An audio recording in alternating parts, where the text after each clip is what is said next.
Shin Godzilla. Nice of you to finally make an appearance. I think it's time we do a little review on you. Your time has come.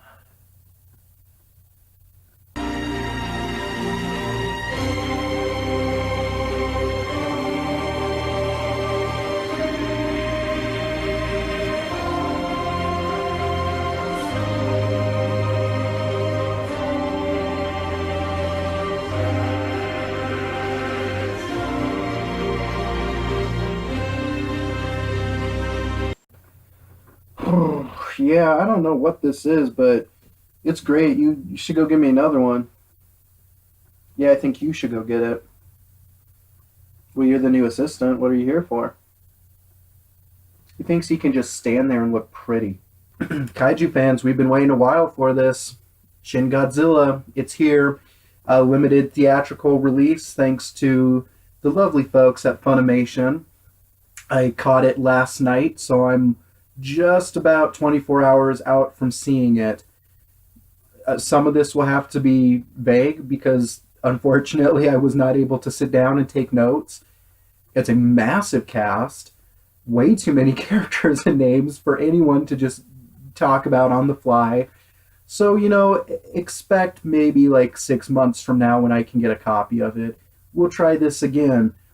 But I guess let's just clear the table here. It's a good movie. It's not a disappointment. It's much riskier than I was expecting. It's much headier than I was expecting. It's also a bit of a reactionary film. It's clearly self-aware of the legacy of Godzilla, the future of Godzilla, as well as this kind of bizarre position Toho's in with the American legendary films being what they are, and where that leaves Toho to carve out its own niche and really reclaim Godzilla as a Japanese property. So, that said, in case anyone is new to my channel, this is nothing but spoilers, folks. And I know, unfortunately, a lot of people haven't gone to see this movie, but catch it in a month. I think there's some streaming sites it's going to be available upon here soon. So if you don't want anything ruined, this is not the video to be watching. That said, let's start tackling Shin Gojira. All right, so Funimation went with calling this film Shin Godzilla as opposed to Godzilla Resurgence or Shin Gojira. They stuck with the American Godzilla. They attached the Shin, which again is a bizarre and tricky translation. It's either a reference to God or it's a reference to like origin, that like this is the original, this is the truest Godzilla. I think the only two names I really can hit off tonight are Hideaki Anno and Shinji Higuchi, who I guess they both directed this, and as I understand, they both contributed to this screenplay. Hideaki Anno, that's a name a lot of Japan files will recognize. This was our writer for Neon Genesis Evangelion. So I guess I'll start off talking a bit about how I feel about this new plot. Interestingly enough, there is this weird contradiction that there is a lot of plot and then almost no plot at the same time. Clearly, our writers, our producers have studied the franchise. There's a lot of really subtle references, homages. One of the best things they do is they flip a lot of traditional kaiju tropes on its head. In particular, this is a much riskier and bolder vision for Godzilla than I was expecting. But I guess getting back to the plot, this plot is just almost the same throughout. Monster appears, government bureaucrats, military argue and have meetings and press conferences about how to deal with it. Monster disappears, government argues. Monster reappears, government argues. Monster starts evolving randomly. Scientists are baffled. press conference, government officials argue, and then kind of towards the middle, you get your real moment of darkness where it was one of the few audible gasps in the audience when I was watching it. The prime minister is about to be evacuated in a helicopter, and Godzilla, with his brand new sparkling beam war electro rave concert, just he narrowly clips the helicopter the prime minister's in and everyone in the audience, which was pretty impressive. It's hard. It's hard with how many characters are going on in this movie, how much chaos is going on in this movie at all points and times, that everyone still knew who was in that one helicopter that just bit it. And everyone's like, oh, the prime minister. So eventually, Godzilla, because he's evolving and because his heart is once again kind of a nuclear reactor, he kind of goes into a hibernation after he levels pretty much all of downtown Tokyo in a violent fireball unlike anything you've seen in a kaiju film. He goes into hibernation. The U.S. military says, we're nuking Tokyo. There's no other choice. Something very specific to this Godzilla, he evolves. He evolves quickly, which leads us to understand he's going to evolve wings pretty quick now. Now that he realizes jets and helicopters are attacking him, he's going to evolve wings, and that, means he's going to be everywhere at once, and the other countries can't have that. So the Japanese government decide we've got, no chance. We have to sign off and let America do this. We're going to evacuate. But there's a pocket of our bureaucrats, our technocrats, who are like, no, let science do its job. They come up with a blood coagulant that they have to get inside him that freezes his heart, like cools him off, and basically just kind of turns him into a statue of some sort. And that's where we end with Shin Gojira. I'm making it sound bad, but it's really not. For the first half of the movie, it's actually pretty thrilling. It is a breakneck pace. I mean, typical in its structure, especially if you're comparing it to Return of Godzilla 84 or the original Gojira 54. The first 5 minutes are almost uncanny in how similar they are. We have boats adrift. We have a mystery with the boat, right? All three of these films. Boat mystery. Weird anomalies on the ocean. And this is where Shin Gojira takes more cues from Gojira 1954. It launches immediately into, you don't know any characters. You have no idea what's going on. It's just people are panicking. You have politicians arguing. You have people trying to set up press conferences. In the course of 5 minutes, you have them arguing about it's a volcano. No, it's not. Maybe it's a pipe leak. No, it's not. Someone says it could be a giant animal. Everyone's like, no. And then 30 seconds later, someone's YouTubed a clip of Godzilla's tail. It's a giant animal. And it's just moving. It is breathless, the pace for a while. And that's very similar to Gojira 54. I think I brought this up in my review I did a year ago or so. That movie, it's almost 15 minutes before you're even introduced to Dr. Yamane, Emiko. You got all the main characters that you follow along in that plot of that movie, because so much of it is just news reports coming out. You see people arguing in the streets about what's happening, and it's nice. I have to admit, it's very refreshing, this kind of real-time clip of what it would feel like to be, a fly on the wall inside of the Diet building as all of this chaos is happening so quickly, and to see people having to, temper their judgments about certain things. People are trying to come up with solutions for a problem they don't even understand yet, and it's all happening so quick. From the moment something goes wrong in the ocean to Godzilla appearing on land to Godzilla vanishing off land is all about 2 hours. And in the space of the actual film, we're told it was 2 hours. In the film, it's maybe the first half hour. It's a lot. And I think that's very much the point these directors and screenwriters wanted, as opposed to this being a film where in the traditional sense you have one science family you're following, maybe 2 or 3 scientists who come up with a solution. Maybe there's a family in the military. Maybe there's a politician somewhere, but usually we hate our politicians in kaiju films.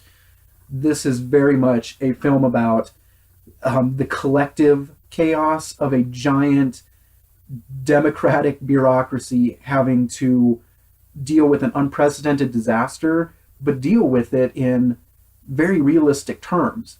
There's no way you can just go out and announce, we don't know what's going on yet. And then even as the government's, discovered, yep, there is some sort of animal, but the scientists are looking at it, doesn't look like it could even possibly come on land. And then a split second later, it's on land, like as the government's doing their press conference. And then you get into all the meetings about how do you have a military assault in an urban area? How do you evacuate that many people that quickly? It makes it a very unique kaiju film in that way, but it's a hard tactic to maintain for that long. For a movie that's like just shy of 2 hours, I think, that's a lot. That's a lot of chaos. That's a lot of dialogue. That's a lot of you never really have one character you bond to or clip to, and I think that is on purpose. I am certain it's on purpose, and we'll get that into that a little more once we start talking about some of the thematics. Okay, let's talk about it. It's one of the elephants in the room. How is the actual new Godzilla and the new Godzilla design? Um, Honestly, for the most part, it's pretty fucking awesome. I really have very few actual complaints about the design, the characterization. I do have to fault some of the execution here. There are some moments where this is a surprisingly good looking film. I really did think, I brought my boyfriend and he hasn't really gotten to experience much of the kaiju world. I was expecting the first thing for him to say, after the film was done, was, God, that looked terrible and hokey. I can't believe Japan still looks that bad with their movies. In general, it's not a special effects nightmare. There are moments where poor Godzilla, like some of these larger scale shots, or even, there's some close ones too, where it's almost like it was a really good, like PC grade video game, and you just got a few too many non-player characters running around on screen at once, and suddenly you see bizarre like pixels, and there's just an inorganic quality to the way he moves. The good, I will comfortably argue, outweighs the bad, but it is there, folks. I will also admit personally to a bit of disappointment with the lack of practical effects. The actual Godzilla himself as a character is pretty fascinating, and they took much larger risks than I was expecting. I really expected this to be a more by the numbers Godzilla. It is not. For one, we have our first Godzilla who actually evolves through the course of the film. But we see our first Godzilla is he's like in Tokyo Bay, he comes on land. He's basically just got two awkward legs, and he's like this weird half-formed serpent thing. He's got these bizarre, they're almost googly eyes, but they're actually creepier than that. They're kind of a fish eye effect.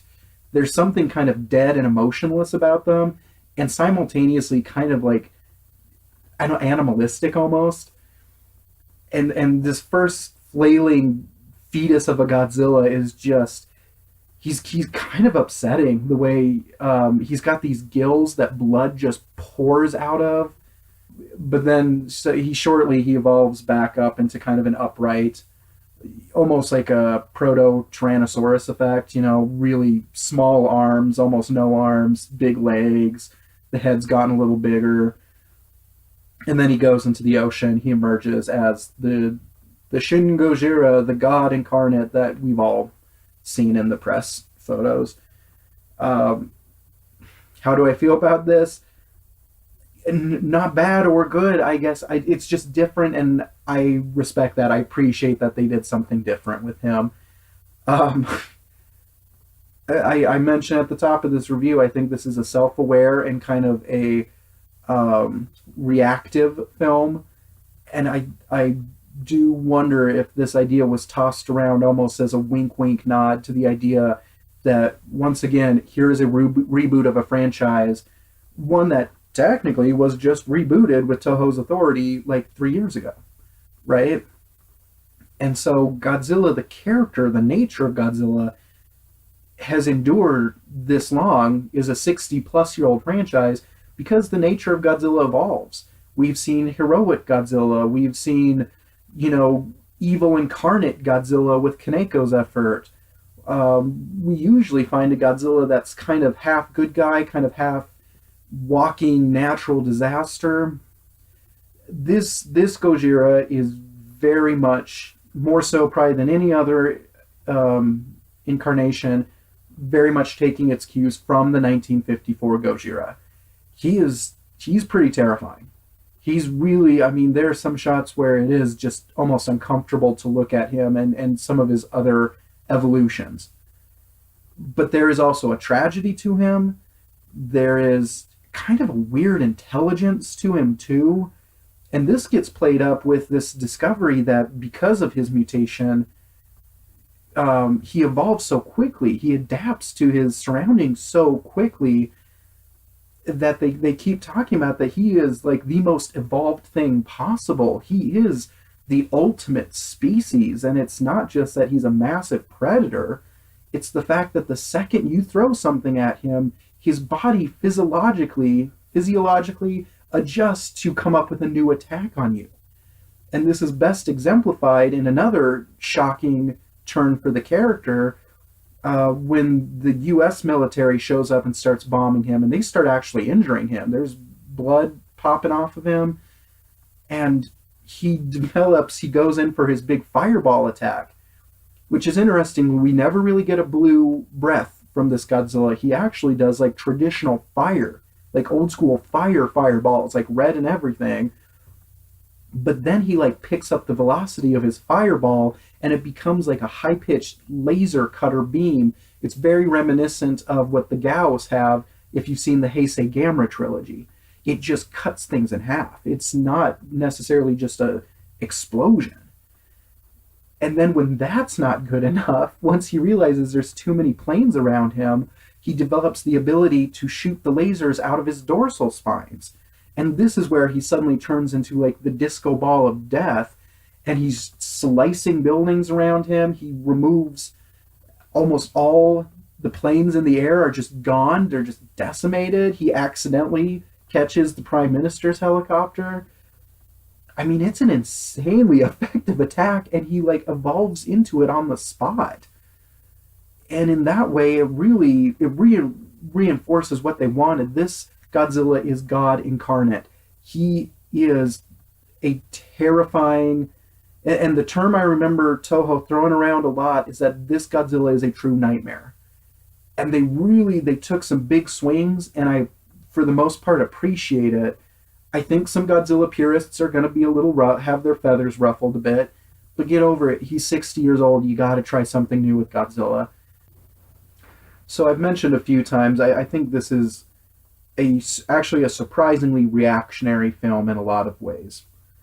And by that I mean it more than I was expecting. It definitely feels like it's a response to what Garrett Edwards accomplished with the 2014 Legendary. Now, we could kind of see this coming. It seemed pretty obvious this Godzilla film wasn't going to be Godzilla brawls with another monster. Likewise, Garrett Edwards really tapped into kind of the 70s, even 90s blend of hero Godzilla defends his domain and turf. And yes, he's kind of feared, but we also kind of need him as an ally. Kind of a middle ground style that, especially in the Heisei, we really doubled down with Godzilla. And so you could kind of tell from the way they were treating Shin Gojira, at least in marketing, we're definitely pushing back to the Gojira from 54, the Gojira from 84, right? I thought one of the most interesting plot elements, though, was this whole discussion. It's a mystery that's set up from the beginning with the boat. You don't realize it for a long time that there's actually kind of a background mystery to this. And the boat belongs to a scientist who was doing genetic research of some sort.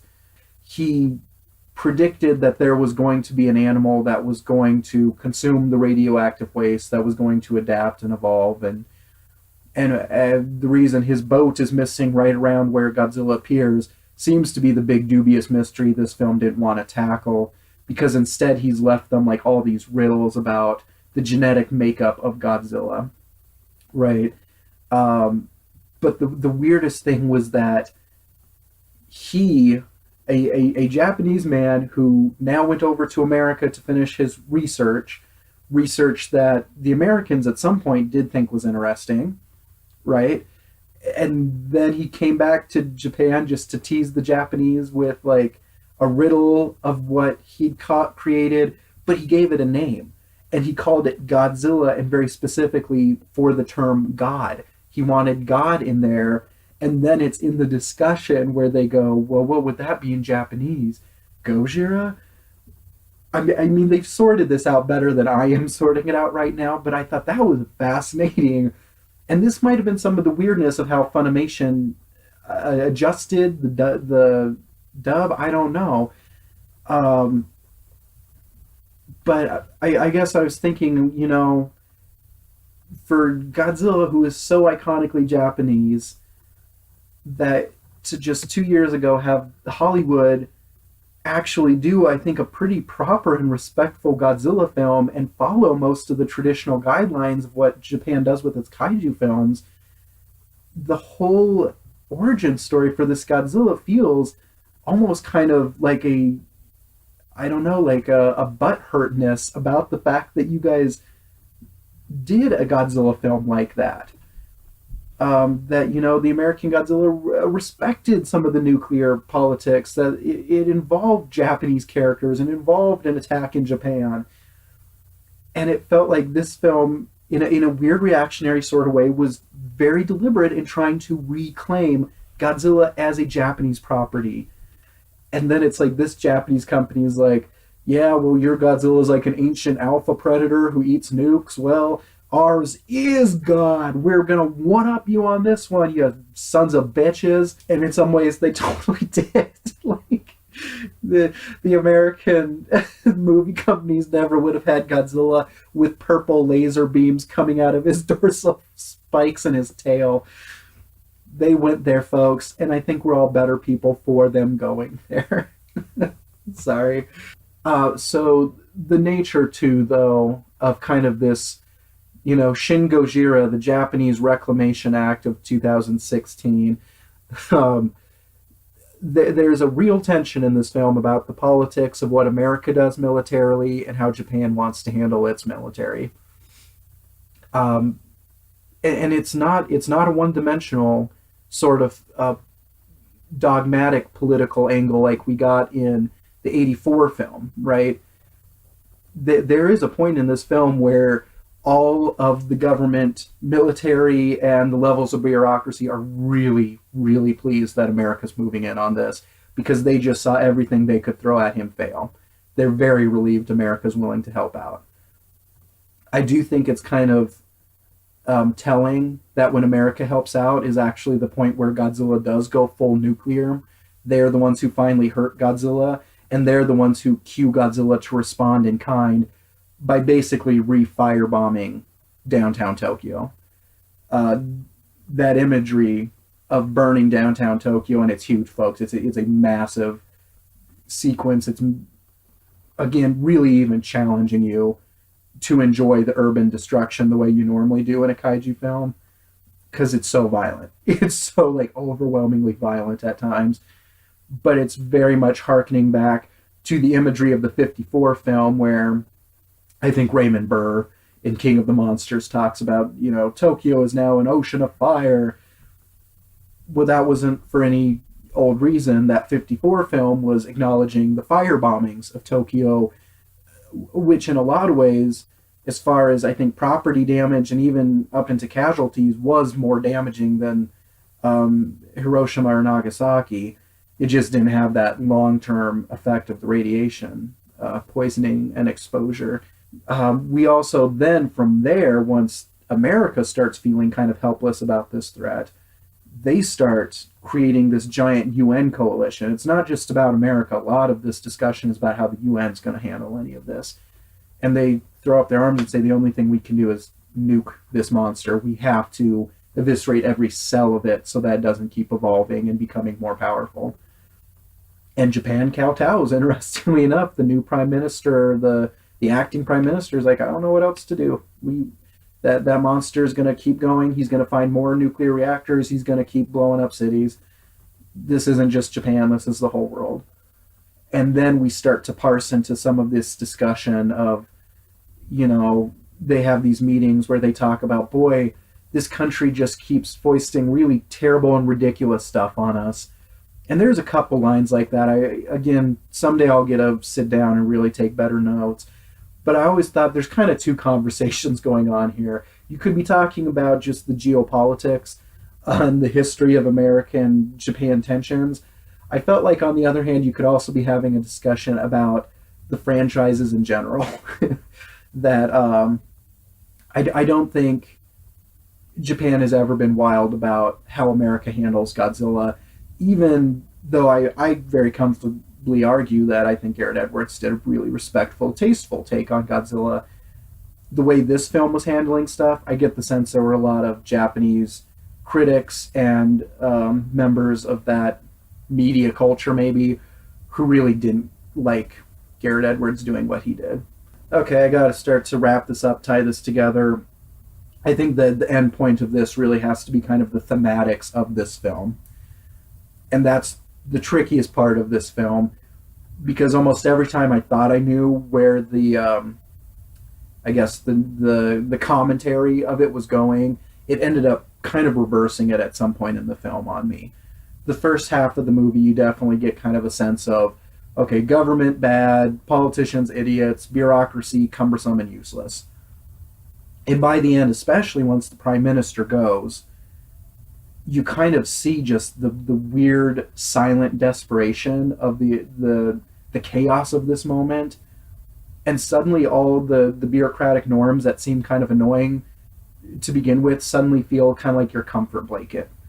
That in the middle of so much chaos, at least we still have some guidelines and rules to fall back onto. If I had to distill this film down, it's very much a discussion of the power of the collective versus the power of, I guess, an individual, but very specifically with the metaphor and the imagery we've been using, a godlike character. Godzilla adapts wildly. Godzilla is insanely powerful. I mean, the imagery of how they handle this Godzilla, that like he can be far away from an object and he almost has his own wind as he's moving by him because he's so massive. I mean, I should have probably hit that up earlier with my characterization of Godzilla, but the first appearance of Godzilla feels very referential to the tsunami. The way he's moving up the river and you just see all the boats that he's carrying with him. And then when he's in the street, it's all the cars flipping and flying everywhere. Those were a lot of the first shots anyone saw of the devastation that the tsunami, God, I'm forgetting the year, 2011, I think, that you just saw the debris of all the boats and the cars just being rolled up. And then as Godzilla becomes his massive new self, now we get kind of more proper Godzilla. But there is definitely a force of nature aspect to this Godzilla. But more than just a hurricane or a tornado, and even some character commented on this, with something like that, you don't have the option to kill a hurricane. We have the option to kill this Godzilla, this monster. He's an organism. He's a living, breathing animal. But he's one who learns and adjusts to your attacks. And yet, as impossible as the movie builds it up to seem like you can defeat him, and the only option is to nuke all of Tokyo, causing, potentially even longer term damage than he's going to do, who knows, at that point in the film, who the real monster is, mankind or Godzilla. It's the collective of all this giant bureaucracy that we've been mocking, that we've been annoyed with, that we've been frustrated with. They're the ones who finally saved the day, interestingly enough. And as I was commenting before, it really bucks that tradition that there is a single scientist who comes up with the answer for everything, or a single military officer who drives into Godzilla's mouth and blows up a hole in his lung, or Serizawa and his oxygen destroyer. This film very comfortably makes the argument that if humanity is going to survive the challenges in front of us, There is no one person who's going to be the savior. We as the collective, we as the group, are the only way we will ever overcome a threat as godlike as this new Shin Godzilla, right? And that's part of why this plot doesn't seem to dwell on any one character.